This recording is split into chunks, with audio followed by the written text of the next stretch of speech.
Welcome back to my Sorare journey. If you don't know what it is my journey on Sorare, right from the Rookie League, right to where we are today, making a video every time something eventful happens. And, normally it's something eventful that I've done, some team management, but today, the props go to Sorare. They have announced that La Liga are their official partner. They've got the whole La Liga onboarded.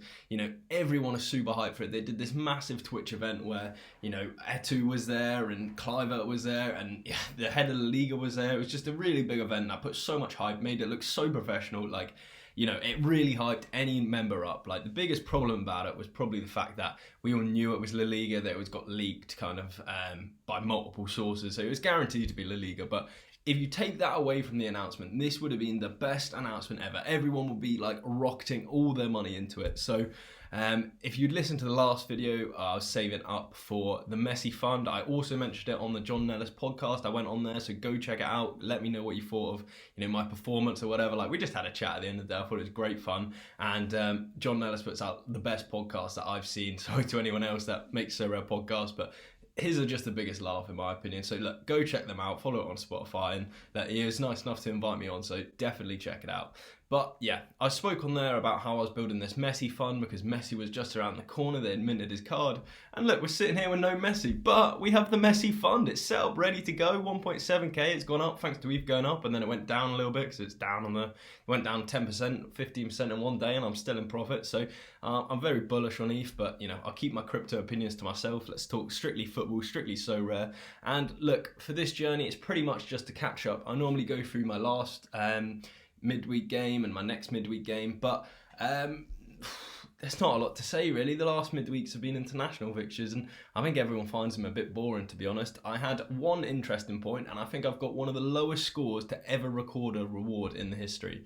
If you go to my club, you can see what the reward was, but I scored a total of 36.8 points in the whole thing, the whole week. I had one player play in the under 23 D5, and I won a reward. I won this guy, and I slightly got unlucky, but I didn't deserve it, obviously, because he doesn't play for Fortuna anymore. He plays for AEK Athens, who don't have a license agreement and aren't in any European fixtures, so he's completely pointless. But yeah, whatever, let's get into the rest of it. So again, I won this in the international fixtures. Pretty tough name to say, but we'll go with El Karuni. He plays for, Jesus Christ, even harder now. I'm not going to give that a bash. But yeah, he puts up all right scores. I don't know anything about him, but look, 20 years old, 15 quid. Fuck it, can't really go wrong, can you? Beyond that, we got Jota. He signed for Celtic. I was looking at him, and he probably won't start or play, but I missed out on Kyogo and having that hype, so finally I've got someone that I can support if he does come off the bench or whatever. We picked up Frimpong obviously being ex-Celtic. He's a huge talent. Everyone really rates him. I didn't really rate him that much. He was very good, but a bit wasteful on the ball for me. But I think every Celtic fan would disagree with me and say no, this guy is a seriously good deal. He wasn't in the Leverkusen side, but now he's starting every week with the new season. So the manager's seen something in him. I think Sakai I picked up in the last video. Great point scorer. He's basically Kikuchi's cheaper brother and slightly worse scorer. Kikuchi being the absolute cheat code on SO5. If you don't know, he put 3 back-to-back hundreds up, which is the max score. So yeah, the guy can play football in Asia, which gets slightly abused on this game. Yeah, I guess we'll look forward to what's happening this week. So with La Liga, the big announcement, we all knew La Liga was coming, but what I don't think people saw coming, at least I didn't, the special weekly. And wow, let's look at this, right? Enter at least one La Liga player, pretty easy, for any scarcity. Okay, so I'm allowed my D5 cards. All of you that went out and got D5 cards because of me, I'll take the praise in the comments, and win VIP tickets to the El Clasico. VIP tickets to the El Clasico. And I've read further into it. That's flights, accommodation. You get to meet some of the team, complete experience, meeting players and all the rest of it. It is absolutely nuts. I'm so hyped for Sorare at the moment. 830 people have entered. So that's not bad odds at all for, a free entry basically. But you probably put a team together for 150 quid in D5 and have a shot at it. That's a lottery ticket that I like the sound of. So let's see who I've put in. Right, so when you're going for number one, you have to stack your players, right? So I've gone for a Salzburg stack. I think it's such a good stack. if they both play. You know, I was pumping up Rasmussen as who's going to be the best player ever. His score hasn't been that good recently, obviously some of their international fixtures, but in the last game that I captained him, he got DMP. I forgot how much Salzburg rotate, and they obviously dominate their league so much that they don't need the best players every week, and now they got the Champions League coming up. So it's good that they're in the Champions League, but they might both be rested for the next fixture. So that's a pain I have to deal with now. But we'll deal with that. Orlean, he's such a good scorer. Like, he's just going to put up 50s without even getting a decisive action. So if he does get a decisive action, he's looking at hundreds, he's looking at 80s. So yeah, love him.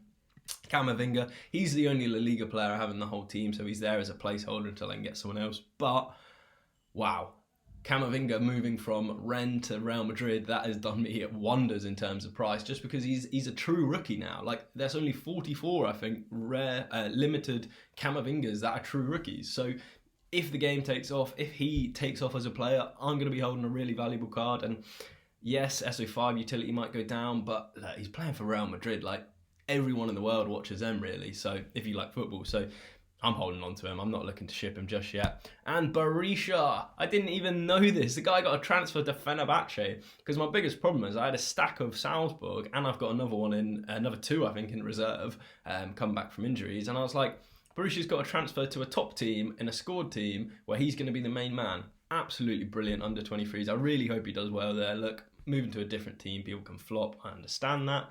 But I was really happy with the transfer. Of this, I'm looking to get rid of Camavinga because he definitely won't be putting up big scores. So, you know, we need a midfielder. Sorry, we need an attacker and an extra card.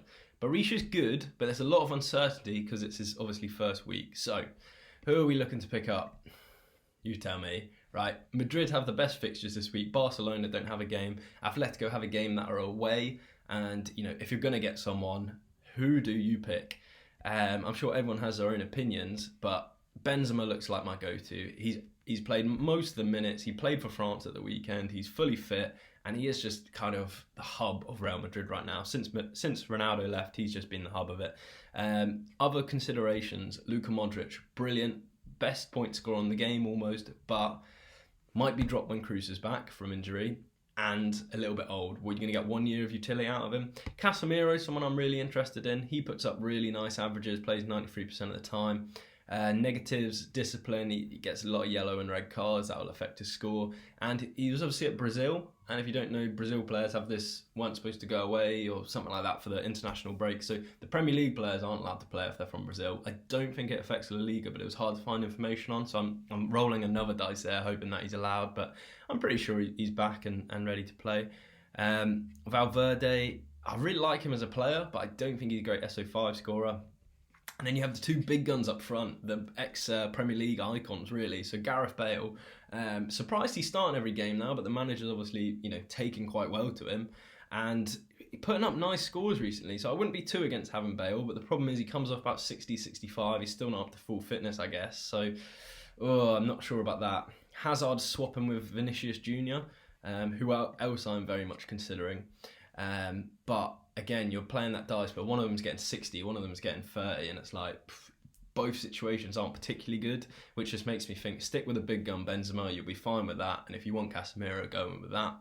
Beyond that, you know, Koundia I spoke about quite a lot. I'm looking to pick him up, but Sevilla, Jundia, definitely not the name I was looking to search.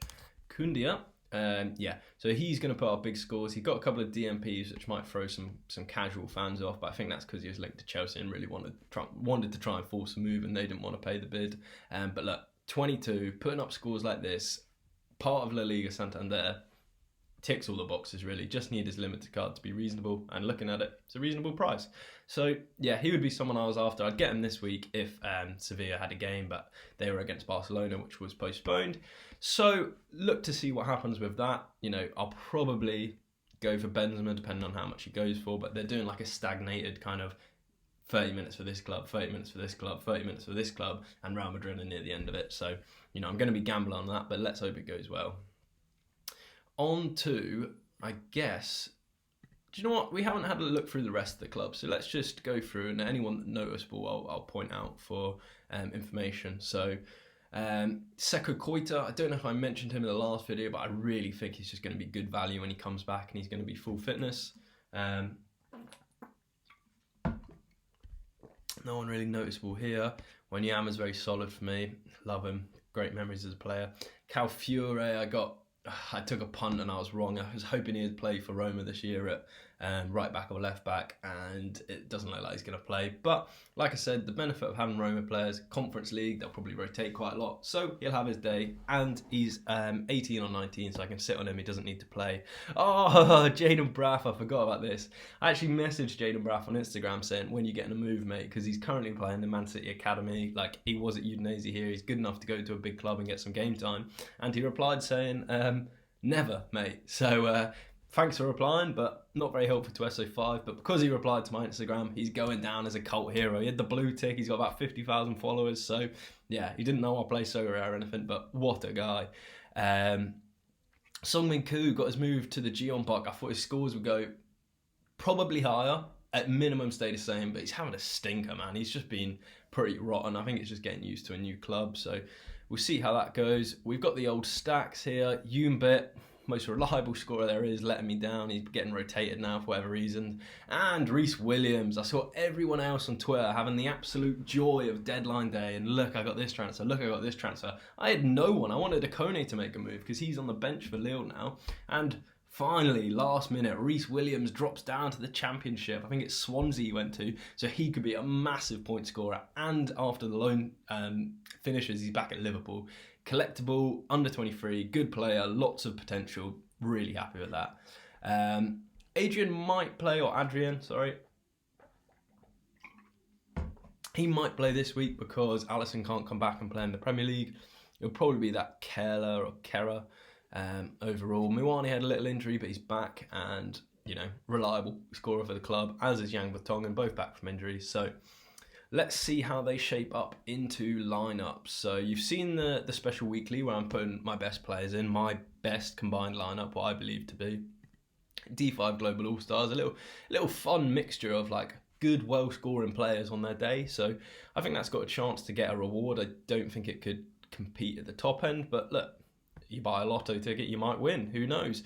D4, I've got a punty goalkeeper. It might be better to go for Oblak here, but I'm putting that kind of gamble in where if Adrian starts, his value's going to go up as well, so you get that double win. So, you know, for the sake of it, even if he doesn't, he'll just sit on my bench for basically eternity, really.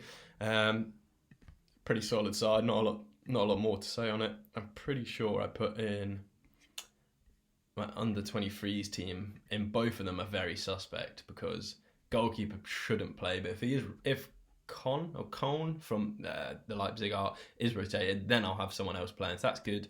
The reward, that's good. Frimpong, good, but he's against Dortmund, so I doubt he's keeping a clean sheet. Jota might start for Celtic, unlikely, probably going to come off the bench. And then obviously once I get Benzema, that'll make probably Berisha or someone else drop out, and I can sort the rest of my teams out from there.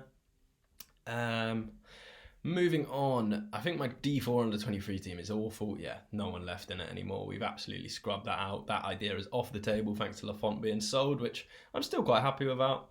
And I've just put in a very punty D4 Asia lineup. So I suppose it's not that punty. It's just Asia rotation is just so heavy and strong. I could drop Big Dave Bullhoose in here, but Kim Ki-hee's actually been outscoring him. So I think they'll probably both play. Stanislav back from injury, Sungmin Koo not playing good. I don't think it will score too well, especially because they're playing each other. But look, it's just a bit of fun here, putting out as many lineups as possible. I think I'm going to look at putting a D5 Asia lineup out going forward, but it's going to have some special kind of contingencies to it. So, you know, watch the next episode to find out what I'm going to do with that. And then that's pretty much it. So the big thing that, you know, we're on about here is the special weekly. Wish me luck in it. It's probably my first special weekly that I've entered. It could be the second one, but the first one I actually had a chance at winning. The other one was very punty. So, look, whoever wins this, good luck to you. And thanks Sorare for putting together the absolutely awesome event, onboarding someone good and eating into my Messi fund. So if you could have released Messi sooner, that would have been more beneficial. But I'm now really going to struggle to put more money on this game. So we need to win someone, all right? So let's hope I have a good week. Thanks to everyone for watching. Look, the subscribers have been going nuts. The views have been going nuts. So many people have messaged me directly and I've helped them get started. And I think the best thing I like to see is this channel is reaching people that have never played or are very low budget and just need a bit of advice. So if that is you, like, I like to help where I can. Just don't ask me kind of stuff like, oh, who's a good buy? Should I buy this guy? Because look, it's your choice at the end of the day, and I don't want to tell you the wrong advice, and there's not much upside to me telling you a good player. So yeah, all the best. If you did like it, subscribe, like the video. If you want to follow me on Twitter, I drop little comments in here about Sorare mainly. But overall, thanks so much, and yeah, have a good weekend. Cheers.